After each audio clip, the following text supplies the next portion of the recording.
Good evening.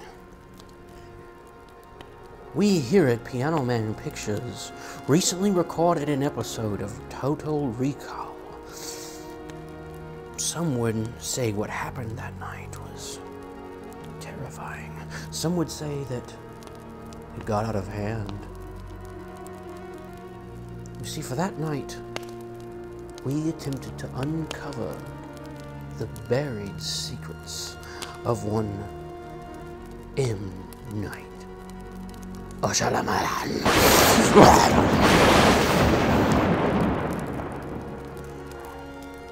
The man who was too good for Spider-Man.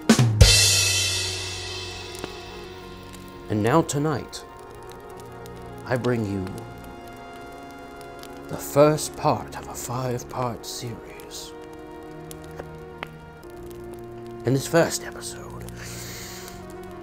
we discuss 4 of M. Night's films. Wide Awake, the story about an 8-year-old Catholic boy who has a 55-year-old man trapped within his own body. Sixth Sense, an 8-year-old who's trapped by dead people, and he can only talk to Bruce Willis. Unbreakable, a movie where Bruce Willis drowns in a pool and is then hit by a train. The last is Signs, a movie where Joaquin Phoenix hits somebody upside the head with a bat, and Mel Gibson can't figure out his life. With your fake boobs, you feel you have to show off. Oh, it will be terrifying. And I can guarantee you that science will not be able to prove anything.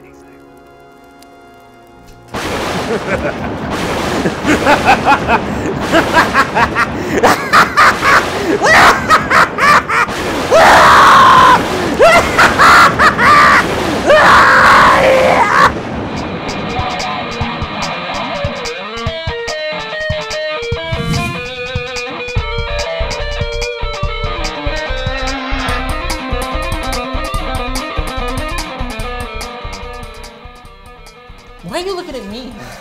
I've dethroned Charlie this week. Thank God. Down with the tyrant. May he roast in hell.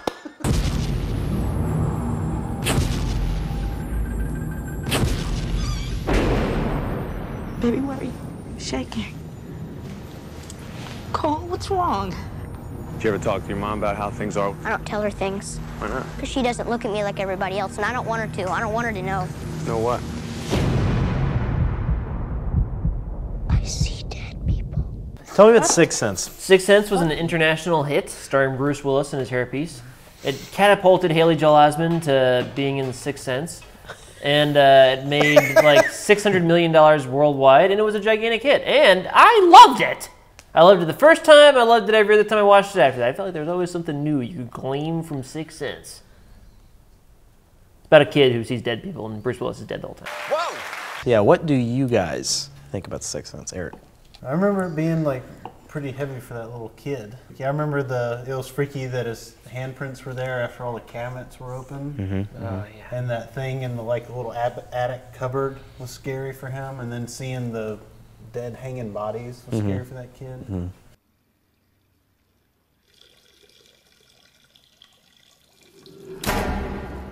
I just remember it being actually scary. I remember I was young when I saw it because it came out in 1999. But I remember like several instances, all the things you cited, and then like the girl in the tent. Exactly, the girl in the tent, Misha Barton, and like the cupboards opening, and even just the beginning of like that great tracking shot right before he blows his brains out, like that stuff. Really freaked me out. Donnie Wahlberg. Donnie Wahlberg. Donnie Wahlberger. There's a Wahlburger in it? Yeah. Watching it again and not really remembering a whole lot from the last time, but knowing exactly, what's going to happen. Felt like a lot, especially like the first half, because that has it's more Bruce Willis centric. The first half of the movie, like, it just feels so empty with all these scenes where he's in it, because you're like, there's no mystery as to like what's going on in his life. You know exactly what's happening. And so it just feels like this vacuum where it's like, why don't you know what I know? And you're just like, oh, dude, nobody's looking at him. Nobody's doing this stuff. And just like little trick stuff. in there, it doesn't really feel like it makes the character development like go forward in the story for him, other than I'm sad. I do disagree with that because I feel like in it, you can, when you watch it the first time, you're kind of like, this is a guy who there's a tragedy that's happened in his life, right? And he's disconnected from everything, right? And he already seemed to be kind of disconnected from everything before that happened anyway, too, because of his inability to reach his patient. Yeah. And so I think there is a kind of cool. I think it's really cool to watch it a second time and realize that he's dead, and that like the disconnect that he feels is like he's perceiving it to just be the way that it is, he's still alive and stuff, but he's dead. See? Yeah. I almost wish that all that stuff was just not there with his character, and he was just more like, it wasn't like a dual lead like what it is with Haley Joel Osment, because all the stuff with him and his mom is, I think, still holds up and it's still really good, and they're both very good. Yeah. Then it's just me. I feel like I don't really care that much about what happens with him. Bruce Willis? Yeah, because it's because it really feels like his whole character arc hinges on a twist. Yeah.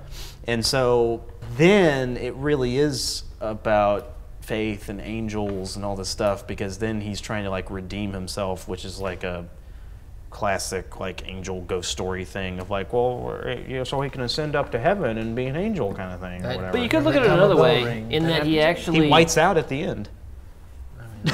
He ascends to heaven. I don't remember. But you could look at it another way, in that it's about him learning who he actually is. It's about like him discovering who he is and realizing that he's not what he thought he is.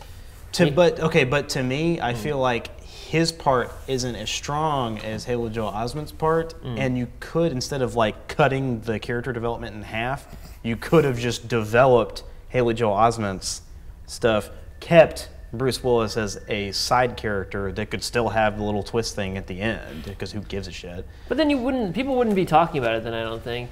Why? Because everyone likes Bruce Willis. They go there and they see his hair. Sure, and they're but like, he could have been. That's a real person. I believe him. And then they're like, he's dead. That hair probably belongs to a dead Asian guy. I don't know. There were just quite a few scenes where I was just like, I just don't care what's happening with him right now. I'm coming in to have dinner with my wife. She doesn't know that I'm dead. Oh yeah, she's alive. Wait, but he's dead?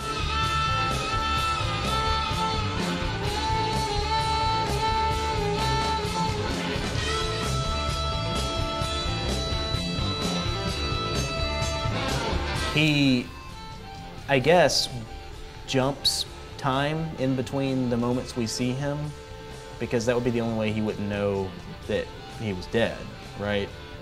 I mean, like, because he, for some reason, thinks that his wife hasn't talked to him in like 6 months or something, which would, any rational person would go and talk to their wife. I mean, I don't care if you think you're dead or not. You would go say something to your fucking wife you haven't talked to in 6 months. I mean, I would think that ghosts don't really have a good concept of time, right? Maybe ghosts do kind of like skip on the record player for another lawsuit. Right.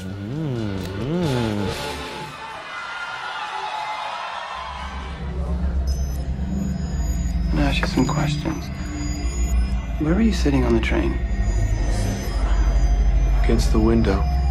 Ooh, I want to do this. All right, so Bruce Willis is on a train, and the train crashes, and he survives, and he's the only one who survives. And Samuel L. Jackson, when he was a kid, had a deformity disorder where his bones broke all the time, and they call him Mr. Glass. Bruce Willis is Superman, and Sam Jackson is a supervillain in a wheelchair. Yeah. But I would say that it is the start of really boring shit in M Night Shyamalan's thing, where there's a lot of scenes with Robert Wright Penn, and she and Bruce Willis have some type of problem. There's a lot of crying, and he feels really bad about whether or not he's going to do something. And just when it gets interesting, the movie stops. I just listened to an interview with like M Night Shyamalan, and it was like he got a lot of backlash from that one because they were, I guess, trying to say that he was like too pretentious in like making this movie after like The Sixth Sense, and it did, I think, a third of what Signs did, but Signs did $600 and something million. Well, they paid a lot for the realistic stubble on the top of Bruce Willis's head in that movie. I know that much. Does anybody else have any strong feelings about Unbreakable? I thought I did, and then Ben explained the entire plot, and I was like, oh yeah, that is everything that happens. Yeah. There is that whole, like, you know, supernatural mystery aspect of it, you know, like everybody's, like he gets off the train. I do remember him getting off the train and stuff, and everybody like, oh, why are you the only person alive? And then there's that whole, like, you know, he has one weakness, and that's the pool, that's the water and stuff. Really? What? Really? Yeah. Oh. Yeah. I mean, he discovers that he has one... Really? He can't swim. He can't swim. I can't remember a lot of their interactions. Like, So Sam Jackson water seeks is his him out. weakness. Sam Jackson seeks him out because he heard about the train thing. And tells him he should use his stuff for good or something? I forget. He has a studio with Action Man Comics #1 frames. Yes. In the studio. I found out that there was a scene that was cut out of this movie of Bruce Willis going to a priest. So he had it in there. He cut it out because he said that it didn't really have anything to do with the rest of the movie. Wow. Well, is M Night Shyamalan religious? I mean, I guess that's a stupid question. Extremely, yes. But he's a Christian, and he. Yeah, I'm pretty sure. He was raised Catholic, wasn't he? Yeah, that's why like Wide Awake takes place in a Catholic school, and Well, that's his first movie his too upbringing. is Praying with anger, which is supposedly we couldn't before this time. We didn't really care that much to look, honestly, but I heard it's out there. I just didn't look hard enough to like try to find it to Well, it's watch out it. there on I don't care enough. The first thing that it's like a VHS for him. And, yeah, and he stars in it, and it's about praying with it's anger. just I don't know. talking. Does anybody have a problem with Indian people? No, Charlie. Why do you? Jeez. Fucked up. Does anybody have a problem with Samuel L. Jackson's character in that movie? His hair is kind of interesting. It's like memorable. You know, I mean, he's you know, has a physical, he's physically crippled, and you know, he feels a little disenfranchised, like a disenfranchised member of society and stuff. He's kind of like a geek and a nerd or whatever, and he's also the villain at the same time. I don't know. I mean, I think like so. Big Bang Theory, geeks are weird. Yeah. I mean, I don't know. I thought that was kind of like He's a that comic, kind of he's a portrayal comic book of him nerd, as a and villain seems kind of like he's a comic book nerd, and he's fragile. And yeah. So he's a villain. I didn't have a problem with the nerdiness of Samuel L. Jackson's character. I think, like, he was a lot of fun. He was the most fun thing in the film. yeah. And I really felt for him when he broke his legs on the playground when he was a kid or whatever, and he fell down the stairs. Like, he's much more interesting than the main characters. Yeah, all I remember is that character, I guess. I just remember Samuel L. Jackson's character so well that I thought it was like the main part of the movie, but I guess it's not. No. You need to go. Now. What'd I say? Do you see any Teletubbies in here? Do you see a slender plastic tag clipped to my shirt with my name printed on it?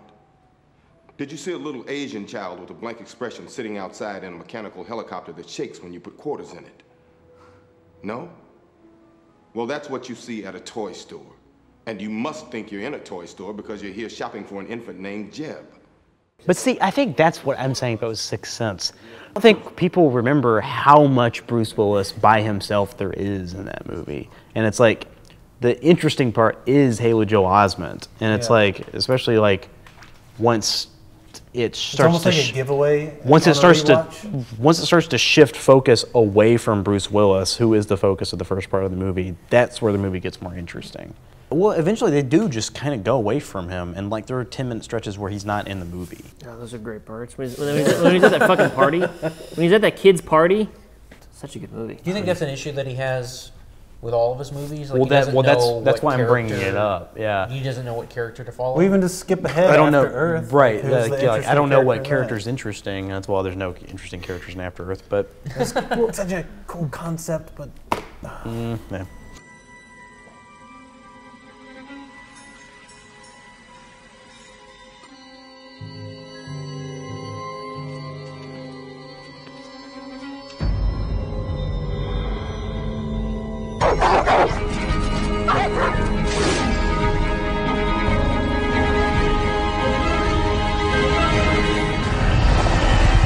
Charlie?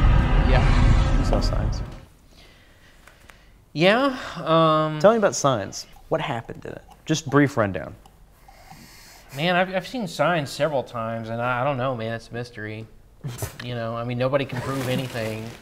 You know, science doesn't prove anything. Eric, give me a rundown of the Signs. Crop circles show up in Mel Gibson's farm, corn farm. Right. He's got a daughter that's kind of weird, and a daughter that's kind of like coping with life better because their mom passed away. Oh. And that's no. He has a young daughter, and then he has a young son who is Rory Culkin. He's doing all right. He's a little weird and spacey, but he looks out for the sister that's not handling it well. Right. He's got a brother that was like, you know, he drug and drunk himself out of baseball, and then a sheriff lady that kind of. I wish it was that interesting. It's not. No, he just like. He was just like a big dick that like swang too hard at all the balls that came at him. Oh, he would try and like go. For it was like, bruh, and he was like, yeah, I had the record for farthest ball hit or something. And Well, there's this general who's like, you broke 3 different records in the minor leagues. Why aren't you making? You broke 2 records in the minor leagues. Why aren't you making millions of bucks and having hot women lick your toes? Yeah, he said lick your toes. Really? And then who steps in? Michael Showalter's like, pfft. He's like, that guy. he's like, Michael Showalter's in the scene out of nowhere. And Joaquin Phoenix turns around as if he's like his nemesis we've known the entire time. He's like, Pickford Collywogger, or whatever the fuck his name is, because he has 2 names. And he's like, oh, well, you are just, whatever. But he's like, you have another record too, man. You're like the guy who struck out the most in the entire minor league too. And Joaquin Phoenix is like, It's like, ah! And that's one of the weird, offensive things about that movie to me is just how hard M Night Shyamalan tries to appeal to like middle America.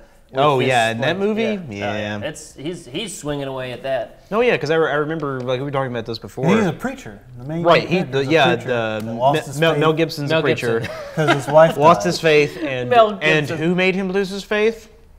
Who? I mean, it was his M Night Shyamalan. Right, because he ran over his wife. Well, yeah, God too. Well, God, I guess. But Shyamalan did it. Yeah. Shyamalan, like all things, for some reason, he's at the center of every story. He traps an alien in his pantry. Mm-hmm. Yeah, and then the weird shot where he cuts off the alien's fingers. I had a shot I loved once, Ben. I had a shot I loved so dearly. I used to think about it all the time, being like, you know, that M Night Shyamalan guy, he made some bad movies later on. I try not to watch those or think about him, but there was one shot he did that I loved. A little shot in Signs at a Mexican birthday party. There's Joaquin Phoenix is watching TV, and he's like, "Vámonos, vámonos!" Screaming at the TV at the Mexican kids that are on a home video that's pre-recorded. He's having a peyote flashback, which is weird because it was his brother who smoked peyote. And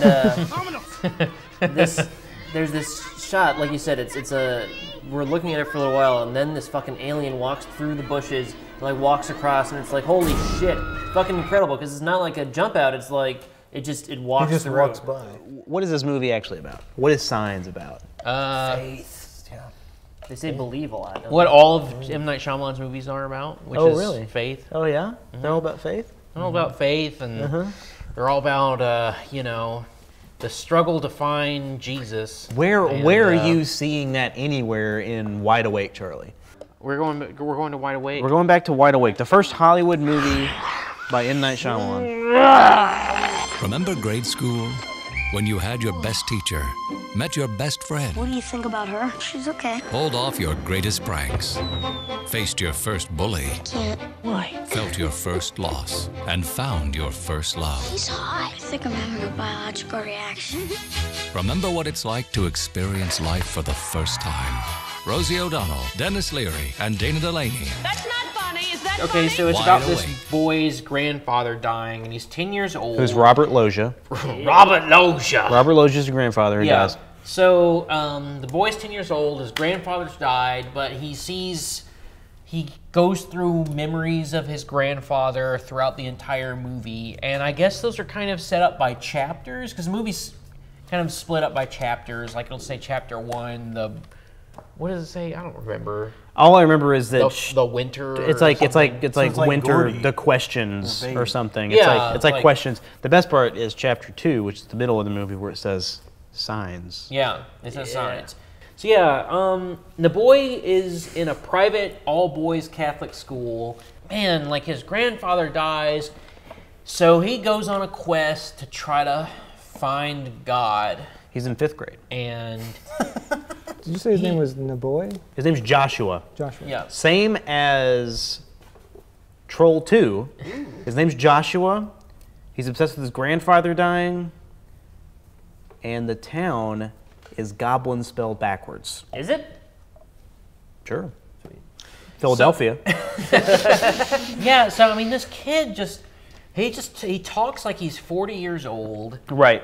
And he's just interacting with all these toys. people. What are these for, Mother? I don't care anymore about toys. You remember there's a scene where he's talking to the priest. Life, you're gonna die anyway. Yeah, like he just says shit like that. He's like in the 5th grade. Yeah, he's talking to the school's priest, and the school's priest is just like, yeah, I don't care, whatever, you know. And the kid is just like, man. He's just like he gets these waterworks on. He's just like, man, life. It's just so hard. It never gets easier. Yeah. So this child tries out every major religion in the world in order to find his grandfather.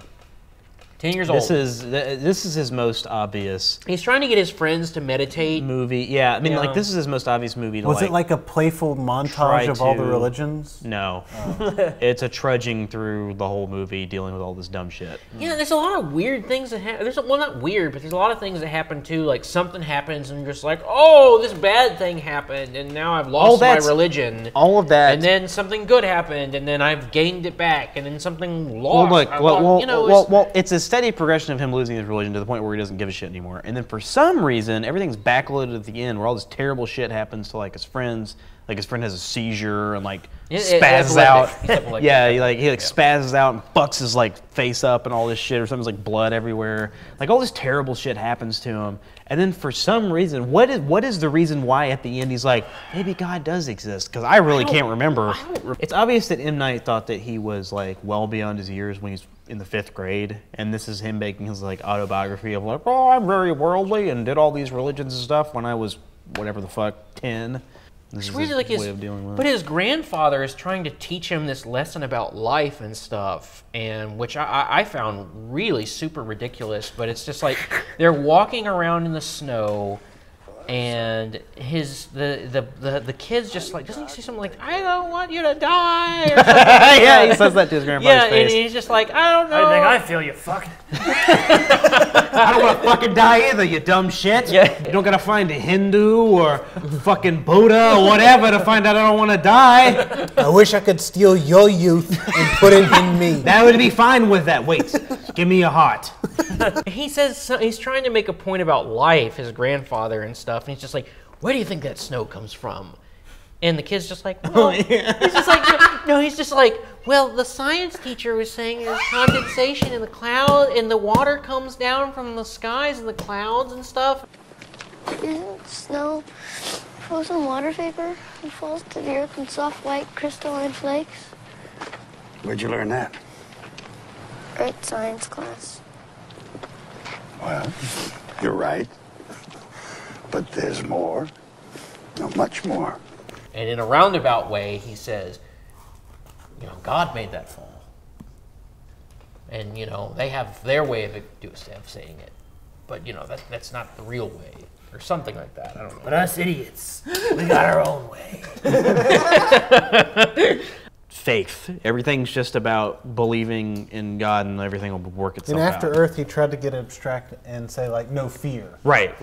He's as things have gone along, it's like nature, fear. It's like stretch that definition out as far as it'll go. It's like believe in something, anything, and everything will work itself out.